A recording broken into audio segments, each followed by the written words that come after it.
नमस्कार साथीहरू, म तपाईहरुकै लेखक प्रशिक्षक कैलाश ढकाल। विभिन्न तहको लोकसेवा तथा शिक्षक सेवा एक्जामको तयारी गरेर बसिराख्नु भएका साथीहरुका लागि आज म यो पर्सेन्टेज च्याप्टरको type 4 concept of product variability लिएर तपाईहरु समक्ष उपस्थित भएको छु। अब यहाँ अहिले मैले यसका 4 वटा प्रश्नहरु राखेको छु। यो प्रश्नहरुमा जानुभन्दा पहिला यो कन्सेप्ट अफ प्रोडक्ट भेरिएबिलिटीमा कस्ता मोडलका प्रश्नहरु हामीले डिल गर्नुपर्ने हुन्छ भन्ने कुरा सरसर्ती हामी हेरिहालौं है त। जस्तो भेरिएबिलिटी भनेको जस्तो मानौ दुईवटा क्वान्टिटी ए र बी को प्रोडक्ट चाहिँ के छ, सी छ। अब हेर्नुस् यहाँ के हुन्छ भने ए मा हेर्नुस् है, ए मा र बी मा हेर्नुस् है, ए मा र बी मा चाहिँ केही प्रतिशत के त घटाउने वा के त बढाउने गर्दाखेरि सी मा कस्तो किसिमको चाहिँ के आउँछ, परिवर्तन आउँछ। यो सी मा आउने परिवर्तन चाहिँ हामीले हेर्न खोज्छौं। ठीक छ। यसमा के हुन सक्छ, ए बढायो भने बी बढाएर सी मा कस्तो परिवर्तन आउँछ भन्न पनि हेर्न सकिन्छ।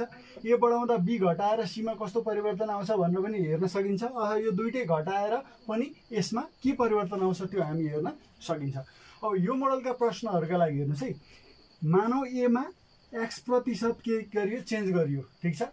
चेन्ज भनेको इन्क्रिज पनि हुन सक्छ, डिक्रिज पनि हुन सक्छ।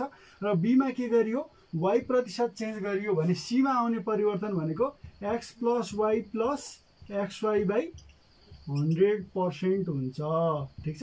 यो कुरा चाहिँ हामीले यो सूत्र चाहिँ हामीले के गर्दा हुन्छ, कण्ठ गर्दा हुन्छ। ठीक छ। यो के गर्नु पर्यो, ध्यान दिनु पर्यो। x यदि इन्क्रिज भएदेखि पोजिटिभ साइन लिने, xy दुईटै इन्क्रिज छन् भने दुईटैलाई पोजिटिभ भयो। कुनै एउटा डिक्रिज छ भने जुन डिक्रिज हो त्यसको अगाडि नेगेटिभ साइन हुने भयो। दुईटै डिक्रिज भयो भने के हुने भयो, xy दुईटैको अगाडि के हुने भयो, नेगेटिभ साइन हुने भयो। यो सूत्र लगाएर पनि डाइरेक्ट गर्न सकिन्छ।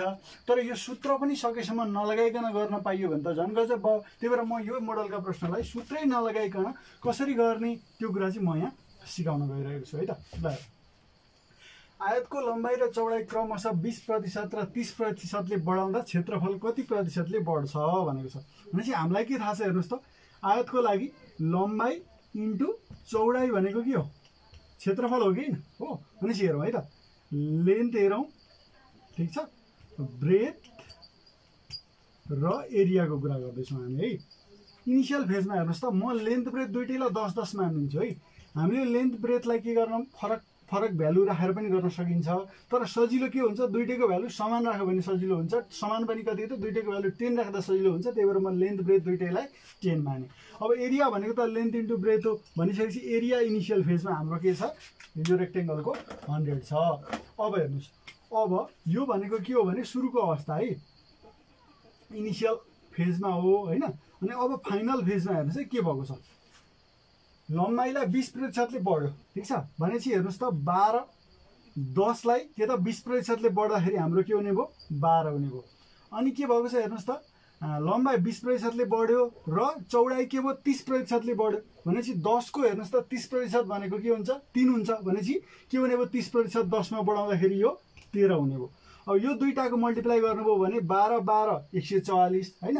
अरु 12 थप्नु पर्यो, त्यति गर्दाखेरि हाम्रो के हुन्छ, 156 आयो। भनेपछि हेर्नुस्, इनिसियल एरिया कति भयो, 100 भयो। फाइनल एरिया कति भयो, 156 भयो। ठीक छ। अब यसमा हेर्नुस् त, 100 बाट 56 मा आउँदा कति, 56 बढी भयो। अब हामीलाई के थाहा छ, यहाँ प्रतिशत भनेको छ, प्रतिशत भनेको पर 100 हो कि हैन हो, पर 100 हो। भनेपछि हेर्नुस् त 100 मा कति इन्क्रिज भयो, 56 भयो। त्यो भएको कारणले गर्दाखेरि यो के भयो त, 56% चाहिँ हाम्रो एन्सर भयो। ठीक छ। ध्यान दिनु पर्यो। लम्बाई र चौडाइलाई क्रमशः 20% र 30%ले बढाउँदा भनेको छ। सुरुमा मैले 10-10 माने, लम्बाई चौडाइलाई 100 हुन्छ। त्यसपछि लेन्थलाई के गरे हेर्नुस् त, 20%ले बढाएँ। ठीक छ। त्यसैगरी ब्रेथलाई के गरे, 30%ले बढाएँ र अब आउने नयाँ लेन्थ र ब्रेथ निकालेँ। यो दुईटाको मल्टिप्लाई गर्दा नयाँ एरिया आयो। पहिलाको एरिया भन्दा कति, 56 धेरै। अब पहिलाको एरिया कति छ, 100 छ। अब यो 56 भनेको के हो, 100 मा बढेको हो नि त। अनि पर्सेन्ट भनेको त के हो त, पर 100 हो। 100 मा 56 बढ्यो भनिसकेपछि एरिया कति भयो त, 56%ले चाहिँ इन्क्रिज भयो भनेर भन्न पाइयो। र दोस्रो प्रश्नमा जाउँ है त। हेर्नुस् त, एउटा आयतको लम्बाई 20%ले वृद्धि हुँदा र चौडाइ 10%ले ह्रास हुँदा आयतको क्षेत्रफलमा कस्तो प्रभाव पर्छ भनेर भनेको छ। भनेपछि हामीलाई के थाहा छ हेर्नुस् त, लेन्थ ब्रेथ र एरिया है। इनिसियल सुरुमा हेर्नुस् है, इनिसियल कन्डिसनमा लेन्थ 10 माने, ब्रेथ पनि 10 माने भने एरिया के हुन्छ, 100 हो। ठीक छ। त्यसैगरी अब फाइनलमा हेर्नुस् है, लेन्थमा के भएको छ 20% के भएको छ वृद्धि भएको छ ठीक छ 20% वृद्धि भयो भने यो 10 मा 20% को वृद्धि हुँदा यो कति हुन्छ 12 हुन्छ त्यसैगरी ब्रेथमा के भएको छ हेर्नुस् त 10% ले ह्रास आयो भने चाहिँ 10% कमी भयो भने चाहिँ 10 को 10% भनेको तपाईको के हुन्छ 1 10 मा 1 कम हुँदाखेरि के हुने भयो अब दोस्रो कन्डिसनको ब्रेथ अथवा फाइनल कन्डिसनको ब्रेथ चाहिँ 9 भयो अब 12 नुआङ के हुन्छ 108 हुन्छ ठीक छ अब हेर्नुस् पहिला एरिया कति थियो 100 थियो अब के भयो 108 भयो बढ्यो कति 8 8 कतिमा बढेको 100 मा बढेको त्यही भएको कारणले गर्दाखेरि वृद्धि कति भयो 8% को वृद्धि भयो अप्सन बी करेक्ट है यो एरिया भन्दा यो सानो भएको भएदेखि चाहिँ हाम्रो के हुन्थ्यो यति प्रतिशत कमी भनेर भन्न मिल्थ्यो तर यो भन्दा यो ठुलो भएको कारणले गर्दाखेरि हाम्रो के भएको यो वृद्धि भएको हो भनेर बुझ्नु पर्यो ल हामी तेस्रो र चौथो प्रश्न पनि हेरिहालौं यहाँ के भनेको छ त प्रश्नले हेरौं है त म समाधान यहाँ गर्छु है कुनै वृत्तको अर्धव्यास 30% ले बढाउने हो भने उक्त वृत्तको क्षेत्रफल कति प्रतिशतले बढ्छ होला भन्नु वृत्त भनेको सर्कल सर्कलको एरिया भनेको के हो पाई आर स्क्वायर हो नि यो भनेको एरिया अफ सर्कल हो ठीक छ एरिया अफ सर्कल अब हामीलाई के थाहा छ हेर्नुस् यो पाई भनेको त कन्स्टेन्ट हो यसको भ्यालु जहिले पनि के हुन्छ 22/7 बराबर हुन्छ भनिसकेपछि पाईमा चेन्ज हुने कुरा भएन चेन्ज हुन्छ केमा चेन्ज हुन सक्छ रेडियसमा भनेपछि हामी अब के गर्ने यो कन्स्टेन्टलाई छोड्दियौ यो आर स्क्वायर भनेको r * r = के एरिया भनेर लेख्न सकिन्छ ठीक छ r * r = एरिया भनेर लेख्न सकिन्छ भनेपछि के भयो एउटा यो अर्को चाहिँ के भयो त डाइमेन्सनहरु भयो जस्तो भन्नलाई के हो यो दुईटै रेडियस हो तर अघि लेन्थ ब्रेथ एरिया भने जस्तै अब चाहिँ हाम्रो के हुने भयो रेडियस र एरिया भयो ठीक छ अब यो रेडियस एरिया भएपछि यो 10 माने सुरुमा भनेपछि एरिया के हुन्छ 100 हुन्छ भनेपछि एरिया के हुन्छ 100 हुन्छ यो के हो हाम्रो इनिशियल फेजमा हो ठीक छ अब फाइनल फेजमा हेर्नुस् त के गर्ने भनेको छ 30% ले बढाउने भनेको छ केलाई अर्धव्यास भनेको रेडियसलाई के भनेको छ 30% बढाउँदाखेरि 10 लाई 30% बढाउनु पर्यो 10 लाई 30% बढाउँदा के हुन्छ 13 हुन्छ त्यसैगरी यहाँनेर पनि यो 10 लाई के गर्नु पर्यो 30% बढाउनु पर्यो यति गर्दाखेरि यो के हुन्छ 13 हुन्छ अब 13 * 13 भनेको के हो हाम्रो 169 भयो नि 13 स्क्वायर भनेको त 169 हो भनेपछि हेर्नुस् त 30% ले रेडियस बढाउँदाखेरि हाम्रो नयाँ एरिया के आयो 169 पहिला एरिया कति थियो 100 थियो अब कति आयो 169 आयो कति बढ्यो 69 बढ्यो तर यो 69 केमा बढेको 100 मा बढेको त्यही भएको कारणले गर्दाखेरि यो 69% चाहिँ के भयो त इन्क्रिज भयो भनेर पाइयो ठीक छ यदि कुनै वृत्तको अर्धव्यासलाई 30% ले बढाउने हो भने हाम्रो के हुँदो रहेछ एरिया 69% ले इन्क्रिज हुँदो रहेछ भनेर भन्न सकिन्छ त्यसैगरी हामी चौथो प्रश्नमा जाउँ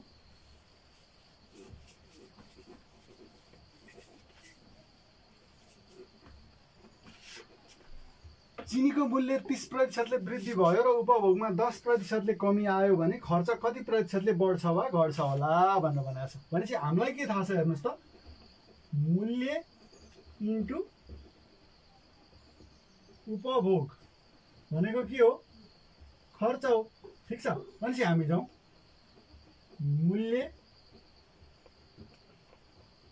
उपभोग र खर्च है अब हेरौँ सुरुको अवस्था के छ हेर्नुस् म सुरुमा के गर्छु हेर्नुस् मूल्यलाई पनि 10 मान्छु उपभोगलाई पनि 10 मान्छु ताकि मेरो खर्च के हुन्छ 100 हुन्छ किनभने खर्च भनेको मूल्य इन्टु उपभोग हो अब पछिको अवस्थामा हेर्नुस् यो सुरुको अवस्था भयो अब पछिको अवस्थामा के हुन्छ हेर्नुस् चिनीको मूल्य के हो 30% ले वृद्धि भयो भनेको छ हैन भनेपछि 10 मा यो 30% वृद्धि हुँदाखेरि यो कति भयो 13 भयो ठीक छ र उपभोगमा 10% ले कमी आयो भनेको छ ठीक छ उपभोगमा के भयो त हाम्रो 10% ले कमी आयो भनेको छ 10% ले कमी आउँदाखेरि यो के भयो त 9 हो ठीक छ 10% ले 10 मा कमी आउँदा 9 भयो भनेपछि हेर्नुस् अब 13 * 9 हेर्नुस् है 13 * 9 भनेको कति हुन्छ 13 × 10 = 130 - 13 हुने भयो त्यति गर्दाखेरि 117 हुन्छ हेर्नुस् सुरुमा खर्च के थियो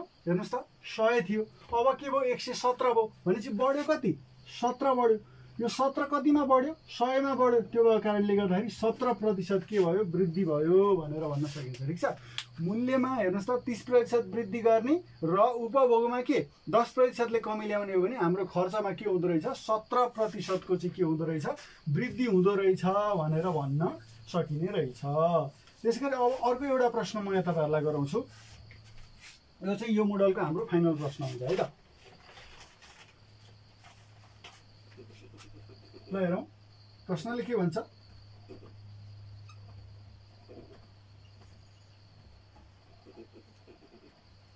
पेट्रोलको भाउमा हेर्नुस् है पेट्रोलको भाउमा 40% कमी आउँदा 40% कमी आउँदा खर्च 10% घटाउनका लागि खर्च 10% घटाउनका लागि उपभोगमा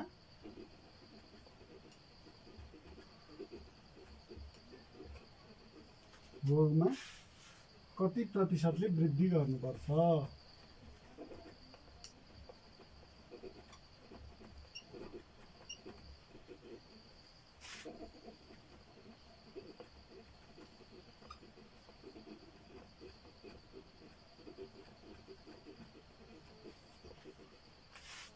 20, 30, 40, 50% ऑप्शन 20%, 30%, 40% र 50% भयो हेर्नुस् है हामीले भर्खर हेर्यौं के त मूल्य इन्टु उपभोग हेर्नुस् है मूल्य इन्टु उपभोग भनेको के हो त खर्च हो ठीक छ मूल्य इन्टु उपभोग भनेको खर्च हो अब हामीलाई के भनेको छ हेर्नुस् है त यो मूल्य